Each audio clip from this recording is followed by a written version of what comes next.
All right, well, good afternoon. This is a barrel off of my Winchester Ranger Model 140, and I decided to do a thing. I soldered a Picatinny rail onto the rib, and I just had this old junker red dot. The lens all fell out of it and everything, but I just wanted to put it on there to see if it, what it looked like, and see if I got it straight. And I bought this rail off of Amazon, and it's stinking too narrow. It wouldn't clamp on. It would not clamp onto that Picatinny rail. I had an old Trigicon knockoff, Chinese knockoff, and I thought, well, shit, let me try that on here and let's see if it even clamps on there. And it would not tighten onto this Picatinny rail. Oh my gosh, what a disaster. But I did a little bit of modifications to the base plate on here.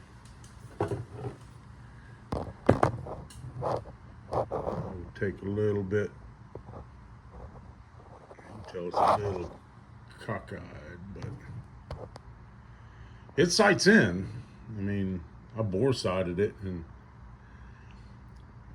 but I had to take off a little bit of the metal on the inside of the plate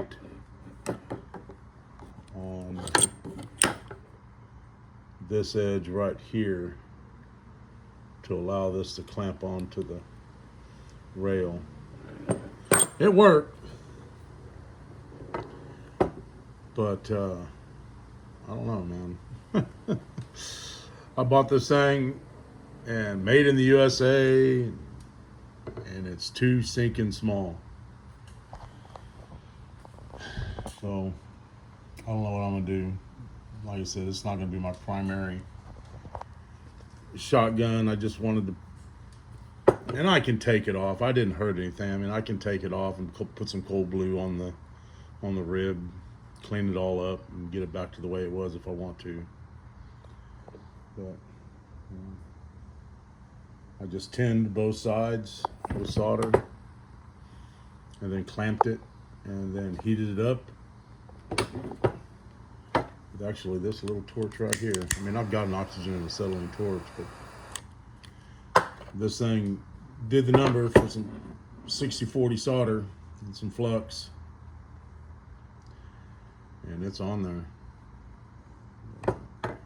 Yeah, that was a hard decision to make, to pull the trigger to do this, because I was thinking, man, if I get it too hot, I could possibly bust the solder joints that hold the rib to the barrel. But I think they must use maybe a higher temperature solder to do that, I'm guessing, because it didn't come apart. Anyway, I should have tested the damn thing before I put it on there, but I thought, well, hey, it's a Picatinny rail, man. What could be wrong with that? Anyway, turn my smooth bore into a smooth bore slug shooter, or if I want, I can put a rifle choke tube on the end of it. But for now, there we go.